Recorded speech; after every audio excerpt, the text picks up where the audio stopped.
Assalamualaikum warahmatullahi wabarakatuh. Waalaikumsalam warahmatullahi wabarakatuh.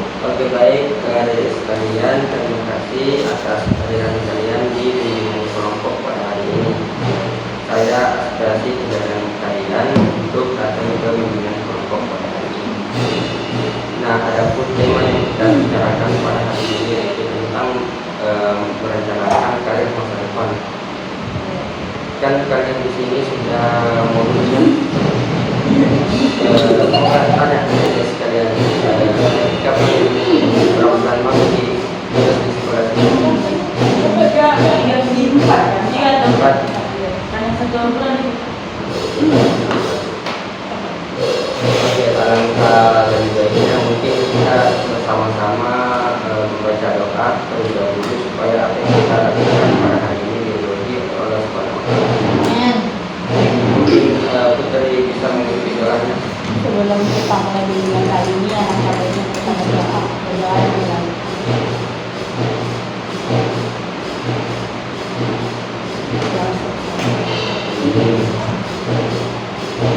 Oke, baik adik-adik sekalian, topik kita ini sangat relevan dengan semua karena di sini membicarakan tentang karir masa depan.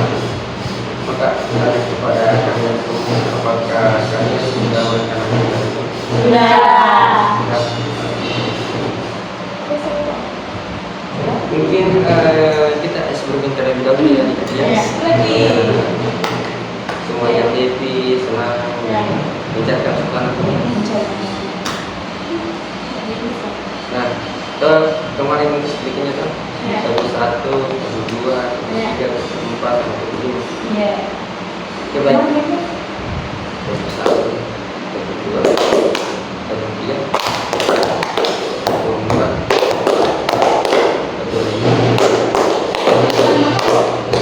5.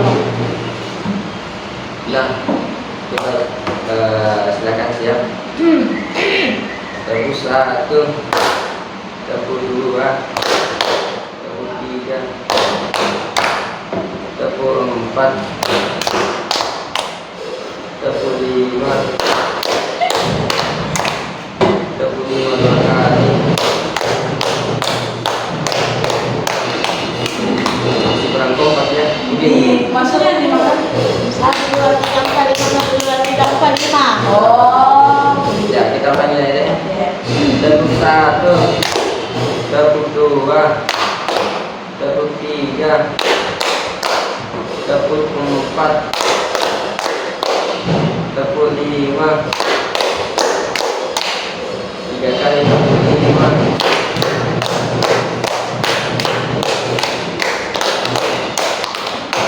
Betul ya sih. Tiga. Oke, itu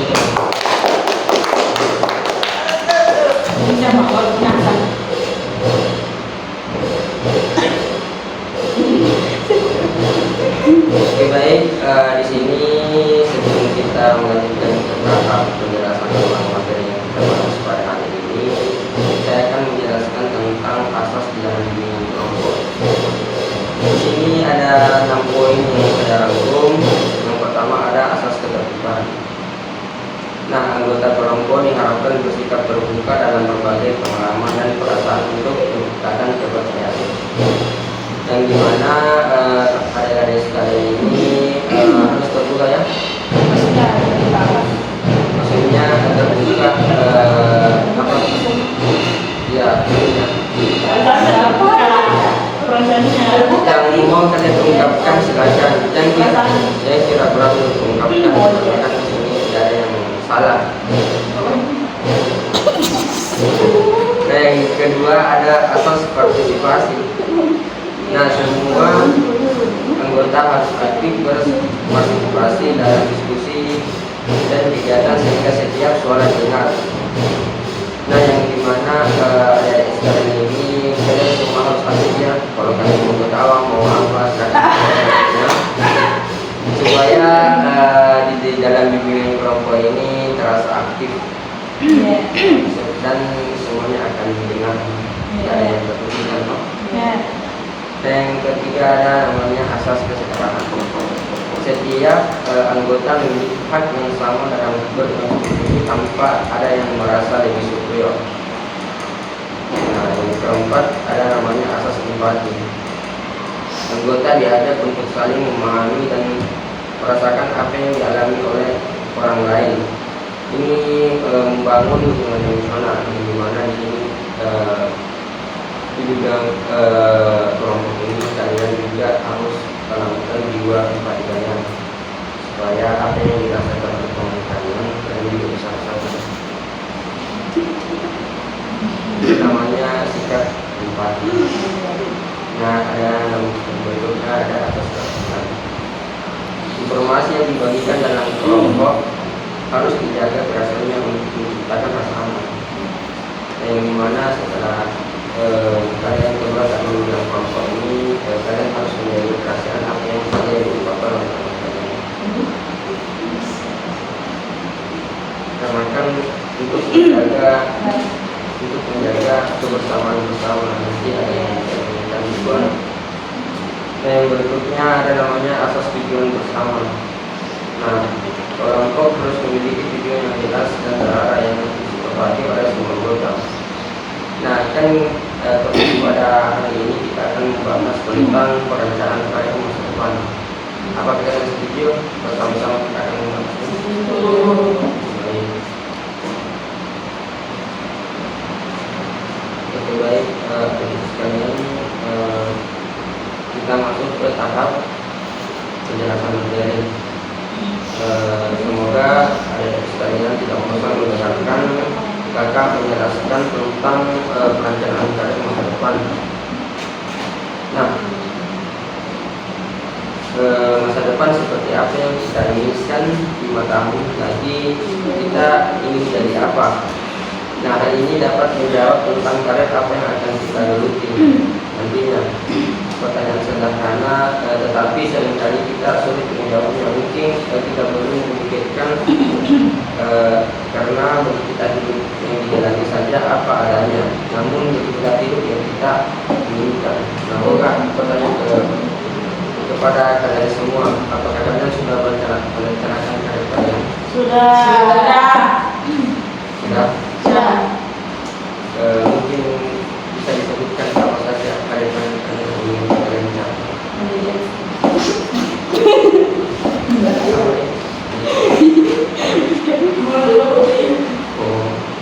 Ya, bagus sama yang Kak ya. Kita ini suka menyanyi. Ya, aku saja itu apa yang komunitas orang tua. Itu enggak salah. Kalau kita Kamu. Ini.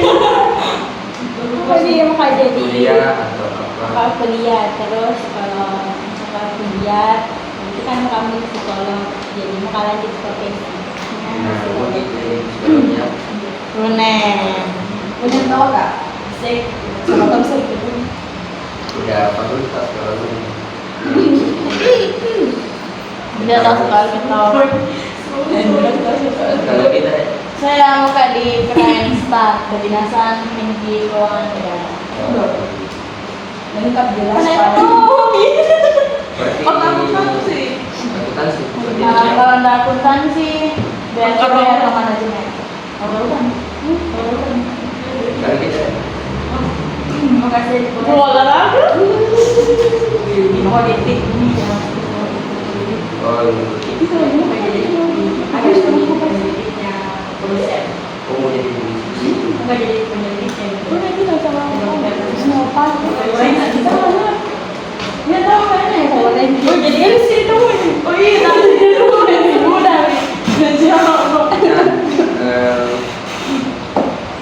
Di sini saya mau mengajarkan kan ini sudah semua merencanakan karir masa depan. Ya. Tapi di sini saya juga mau mengajarkan tentang bagaimana cara merencanakan karir masa depan. Yang pertama itu bangun motivasi. Motivasi bisa datang dari dalam atau luar diri kita. Motivasi dari luar diri bisa datang dari orang tua, kakak, guru atau pacar dan teman atau tokoh yang kita idolakan. Nah, namun motivasi dari dalam diri jauh lebih baik dan punya daya juang yang luar biasa. Kita bisa mulai dengan mengumpulkan banyak informasi mengenai objek kita masa depan yang kita inginkan. Mulai belajar menyukai dan menekuninya dari sekarang, sehingga kita mampu berkata, hari ini tentang hidup, jadi aku harus memperjuangkannya. Nah, dari penjelasan dari kata itu, yang dimana kalian harus memberikan motivasi pada diri kalian. Berarti contohnya seperti apa ini yang mau lihat di psikolog. Nah, mulai dari sekarang ada putri ini harus banyak-banyak belajar ya. Karena kan itu psikolog itu apa ya, dia Harus mengerti orang mempelajari lain. tentang orang lain. Bukan dirinya Sama sendiri. jadi apa ini nggak tanah perasaannya ada orang. Tuh. Bagaimana manusia bertingkah laku, harus dipelajari. Psikolog itu juga bisa menjadi seorang konselor nanti. Kalau bisa dikasih dia bisa nanti buka Kayak anak konsul. orang iya Ya. tadi tugas klinik ya Ya bisa. Itu bisa.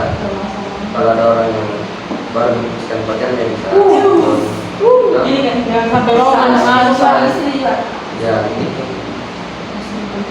Tapi rata-rata itu beda-beda kan beda-beda itu konsumsi kayaknya beda-beda Maksudnya dia kayak nggak saling terapi gitu. Iya, ada kalau keluar masalah keluarga ada namanya masalah keluarga. Ya, ada yang harapan ya. Ada gitu, kalau ada yang merasa stres dikasih mediatasi. Kemudian juga ada. oh manjat Shit, soalnya diem. banyak siapa Jangan berpikir Jangan menyinggung. video kalian itu sangat berguna. iya amin Nah, yang kedua adalah kenali potensi diri. Dengan mengenali potensi diri, kita bisa melindungi dan menenangkan diri kita. Caranya dengan melihat diri kita, apa yang kita senangi, pada kita, membuat kita dan aspek lainnya yang kita punya. Lalu mengasihnya sehingga dapat menjadi lebih baik. Di lain sisi, hambatan-hambatan yang mungkin mengancam untuk mencapai itu kita perlu juga kita pikirkan sehingga kita dapat mencarikan solusi segera cepat bagaimana mengatasi hambatan tersebut. Nah, kan kalian sudah tahu dan kita jalan semua ya. Mungkin apa hambatan-hambatan yang kalian hadapi? kayak permasalahan keluarga, masalah ekonomi, masalah yang suka sama orang tua, Masalah nanti ya, perubahan uang, ya. Atau tidak disebut bisa fakultas kita. Ya, saya kan mama kan kerja di sana fakultas. Nah, harus nggak memang di situ yang anak mama tapi saya kayak lain fakultas.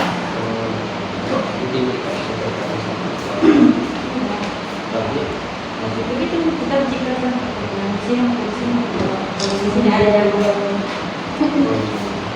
Walaupun masalah biaya restu ya kalau gimana itu udah dari dulu sampai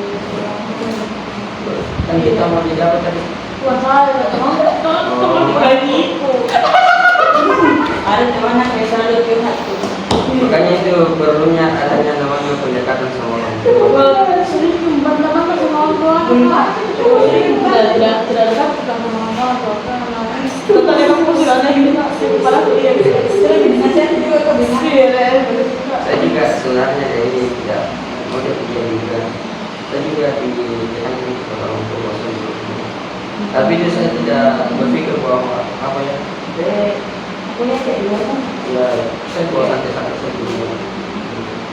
Saya berikan motivasi bahwa orang tua percaya saya.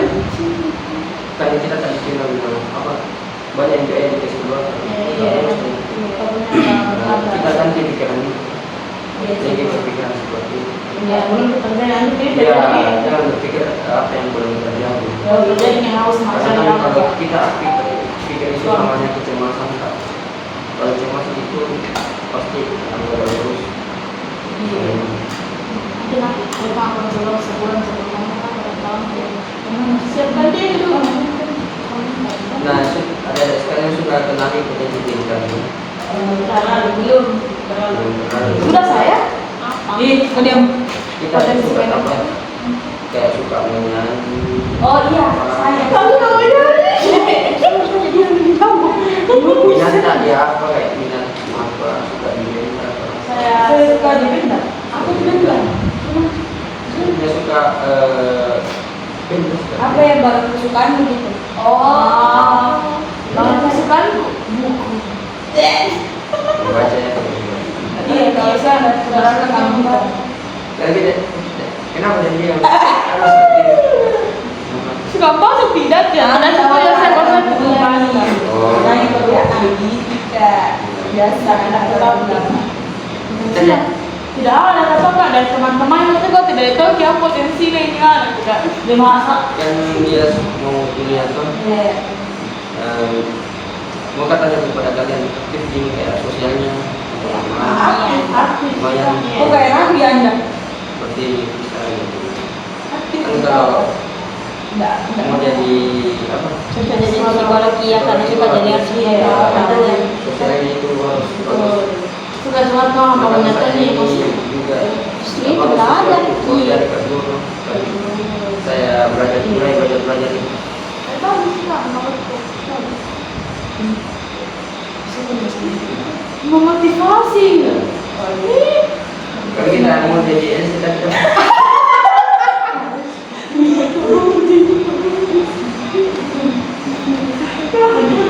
apa menyanyi? Nyanyi tahu apa? Nanti kita sering nyanyi di rumah. Dan jadi Jessica. Kamu juga ini mau kerja, mau kuliah, mau jadi ibu yang baik. Atau ada di sini yang sudah lulus SMA berpikiran untuk menikah. Kalau saya sih 50-50. Karena kapal tidak ada yang menikah tuh kayak lompat dari kolonial Karena banget. kan menikah di usia berapa? Usia muda itu berusia laki-laki itu 21, kalau perempuan itu 20. Ya bukan solusi yang efektif itu karena kan itu harus dipikirkan matang-matang. Harus cerdas secara emosionalnya, ekonominya, betul. Karena kan Kalau pusingku. sangat berat itu menikah. Iya, betul Kak banget.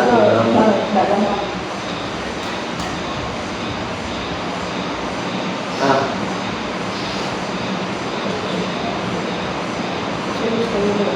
berikutnya ada rencanakan target karir. Kita harus mulai mengambil keputusan mengenai cita-cita masa depan. Hal ini akan membantu kita untuk mengambil langkah-langkah yang diperlukan. Rencanakan masa depan yang kita tetapkan dapat berupa rencana jangka pendek dan jangka panjang. Jangka pendek ini bisa dalam rangka 1-5 tahun. Dalam 1-5 tahun ini kita ingin menjadi seperti apa. Sementara jangka panjang ini bisa berupa rencana kita dalam 10 tahun ke depan. Berikutnya ada dekorasi rencana dari kita. Bisa saja di tengah jalan kita menemukan hal-hal yang membuat kita ingin mengubah rencana masa depan kita. Makanya kita harus terus mengevaluasi rencana masa depan kita yang penting. Apa yang kita rencanakan sesuai dengan diri kita.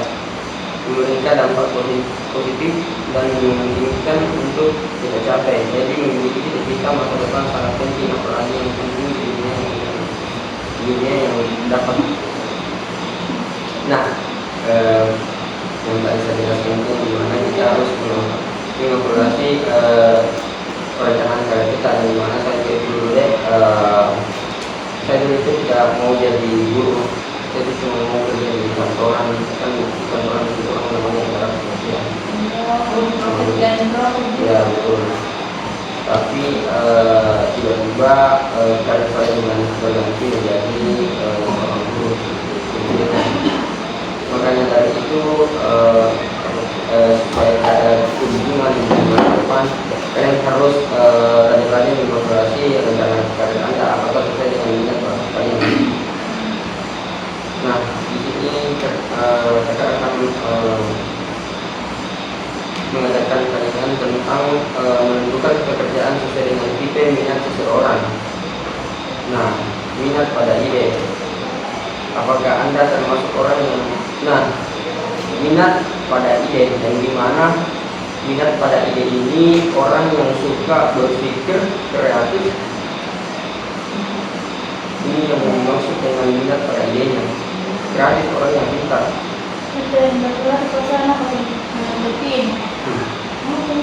Nah, apakah Anda termasuk orang yang selalu ingin tahu, kreatif, dan sering mengeksplorasi ide-ide baru?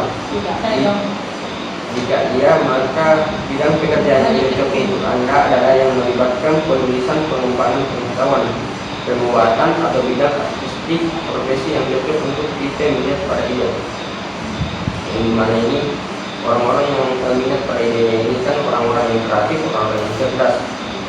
Bisa dia bekerja bisa dia menjadi profesinya yang dimana ini penulis atau jurnalis. Menulis artikel, buku, atau konten media untuk menyampaikan ide dan informasi dengan cara kreatif. Ada juga bisa jadi ilmuwan atau peneliti, bisa jadi dokter atau peneliti medis, bisa jadi seniman atau desainer, bisa jadi arsitek, bisa contohnya arsitek ini merancang bangunan atau ruang dengan ide-ide yang menempati. Dia juga mengembangkan perangkat lunak, mengembangkan aplikasi atau sistem yang menggabungkan kreativitas dan keterampilan teknis untuk mengerjakan masalah. Di sini ada yang teman atau kita atau teman saya yang kreatif gitu lah, pintar begitu. Ada ide-ide yang tidak gampang. Kita gampang tapi tidak kreatif. Tidak bisa nanti tidak bisa ini mengembangkan jadi agak susah itu. Sebenarnya yang mau mengembangkan seimbang sekali sama orang apa yang terpikir gitu. Kayak kita kan tempat aku dari mana dia bawa kita kan berarti masih mungkin bukan kurang kreatif kali, belum mengembangkan kreativitasnya. Kalau mengembangkan ini nanti dia bisa dijual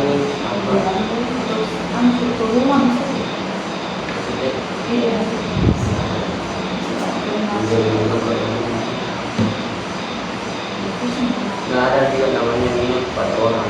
Yang ini apakah minat Anda lebih cenderung ke arah sosial? Jika Anda termasuk orang yang senang bertemu dengan orang baru, mudah bergaul dan beradaptasi, senang berpergian serta memiliki jiwa sosial yang tinggi, maka Anda tidak cocok bekerja di kantor yang mengharuskan Anda berjam-jam berkutat dengan berkutat. Sebaiknya mencari yang lebih sesuai dalam pekerjaan yang memungkinkan Anda berinteraksi dengan banyak orang, seperti marketing, konsultan, sales, atau public relation.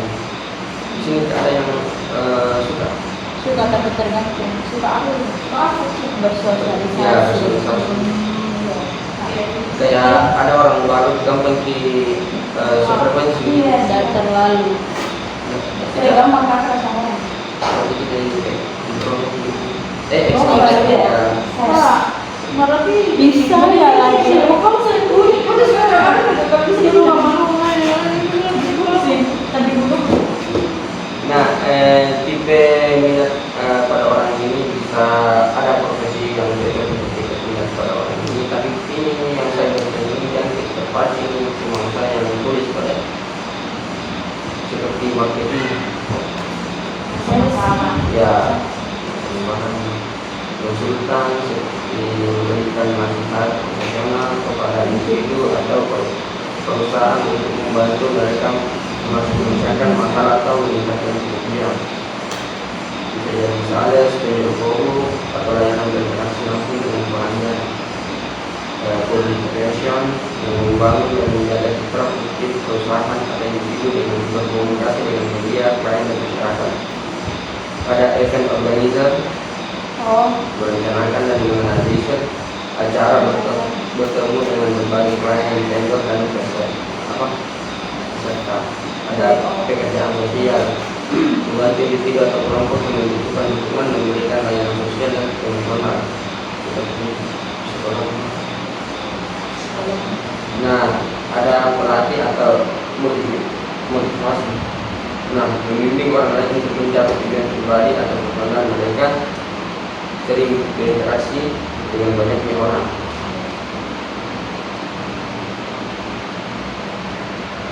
Nah, ini yang saya maksud kayak minat pada benda.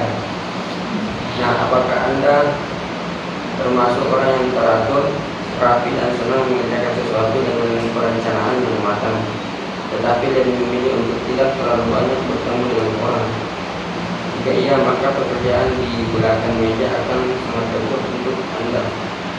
Anda cenderung merasa nyaman bekerja di bidang yang memerlukan ketelitian tinggi dan fokus pada tugas-tugas yang berhubungan dengan benda atau data seperti administrasi, keuangan, atau akuntansi. Nah, situasi yang cocok untuk peminat pada benda ini seperti administrasi, yang mau kerja di administrasi.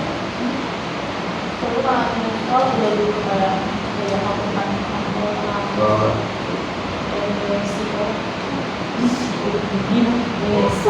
oh yang akuntansi, yang mengelola catatan keuangan perusahaan, menyusun laporan dan memastikan transaksi keuangan tercatat dengan benar.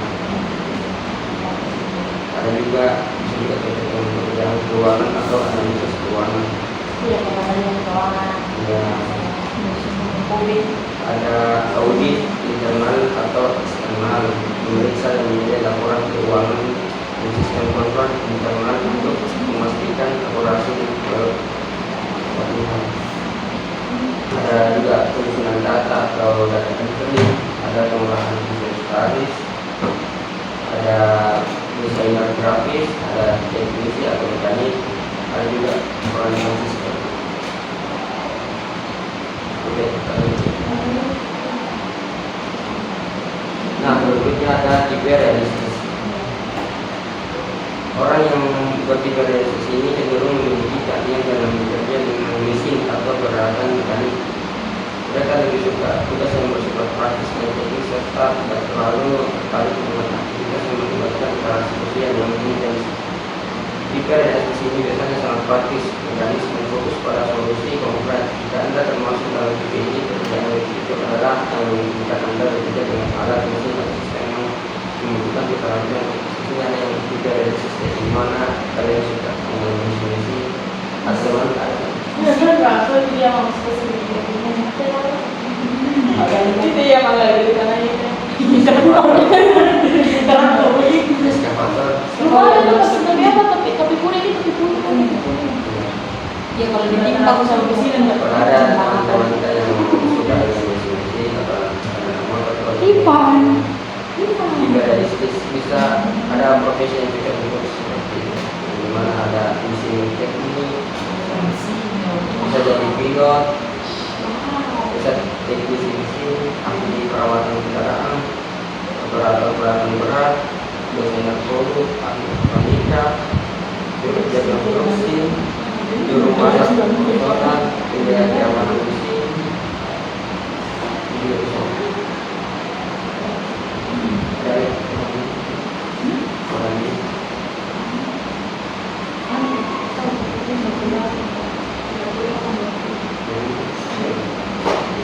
Ada namanya tipe investigatif.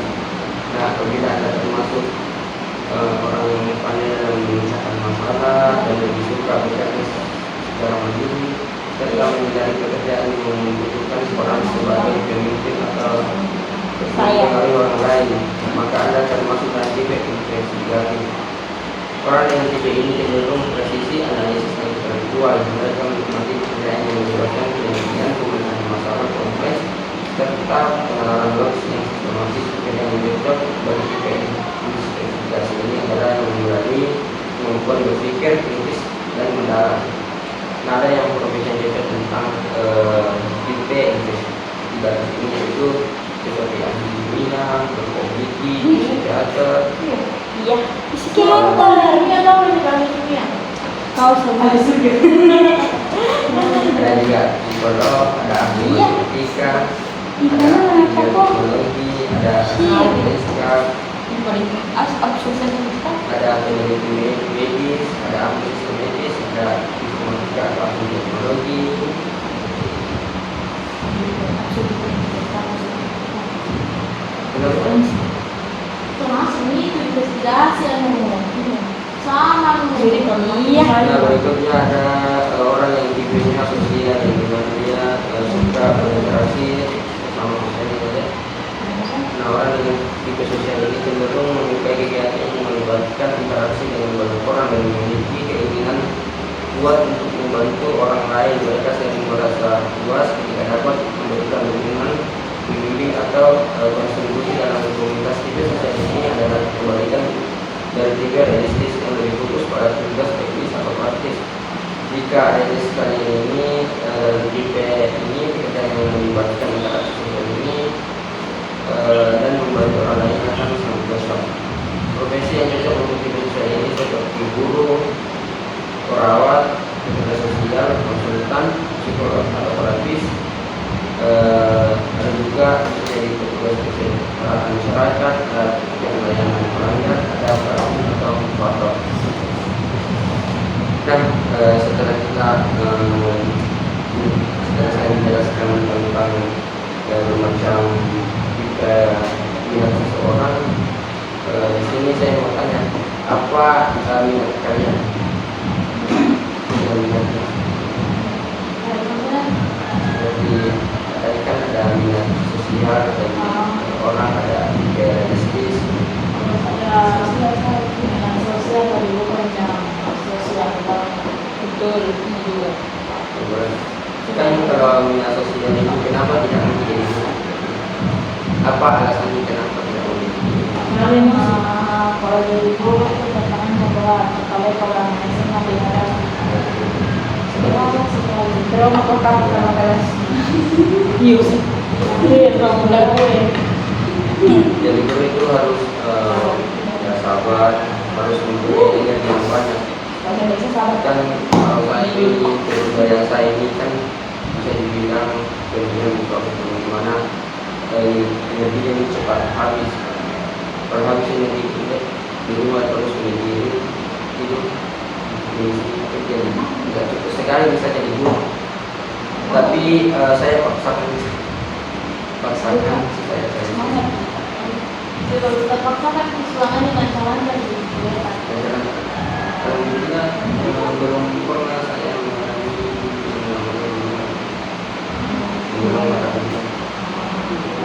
saya apa ya ada klarifikasi ke tugas itu saya pikir tidak saya saya pikir kerjakan saja, kalau salah benar itu sebenarnya. Terus Makanya kuliah saya datang kan waktu itu stres sekali itu pernah terbebani tugas karena dia terus memikirkan itu dia tidak mengerjakan tugas, makanya itu stres. Juga dikerjakan kan harus tetap di situ. beda lagi itu harus menjadi orang kalau saya sesuatu yang tenang-tenang yang susah ya semakin selesai Bisa juga ya, tanya orang. Contohnya seperti ini, saya tugas itu disuruh kan berinteraksi dengan sosial, saya tidak terlalu bisa, tapi saya belajar untuk melakukan ini, kita saya bisa juga. belajar terus di kota kenapa sekarang Betul. ya semuanya Nah, kalau kita dari sini yang tahu apa itu Kita sosial. kalau ini tidak sosial tidak Peduli pada seseorang. tidak peduli tadi kok apa Karena itu tidak sudah kelewatan banget. sudah saya sudah Belajar siapa yang jadi psikolog? Diam. kalau itu apa namanya tempat di mana ya Benda halus. Jadi sekalian tadi kan sudah mempelajari tentang bagaimana tentang merencanakan karir masa depan, belajar tentang minat dan seseorang. Nah kan di sini ketika kalian apa tadi? ya bukan Ini Psikologi. psikologi. ada forensik Oh, cita-cita. Saya dokter. Asko bela salah bela kerjaan orang. jadi untuk mengira Oh, Iya,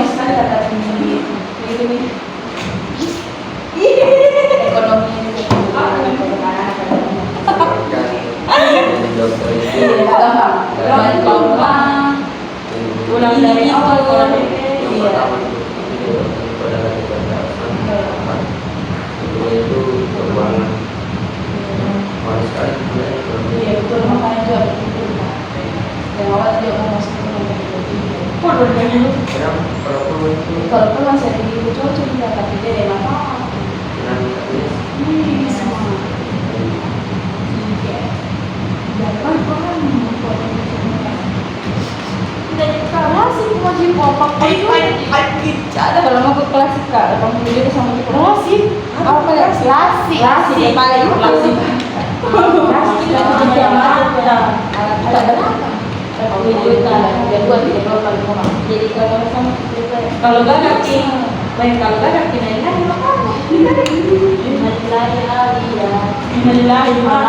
ya baik mungkin yang kita akhiri bimbingan pada hari ini kan saya sudah lihat dari muka perkara ini sudah selesai. Ini juga apa? Ya selesai. Apa ya untuk lama yang saya karya dan waktu ini cuma 30 menit ya. Mungkin kita dilanjut hingga yang hari kalau ada kesempatan lainnya. Oke baik, terima kasih telah mendengarkan kita menjelaskan tentang perencanaan karya masa depan. Dan di sini mendoakan kalian semua apa yang kalian sudah ucapkan semoga bisa tercapai. anginnya lebat Capai pesan saya kepada kalian harus banyak-banyak belajar dari sekarang. Oke baik, saya akhiri dengan mengucapkan Assalamualaikum warahmatullahi wabarakatuh. Waalaikumsalam warahmatullahi wabarakatuh.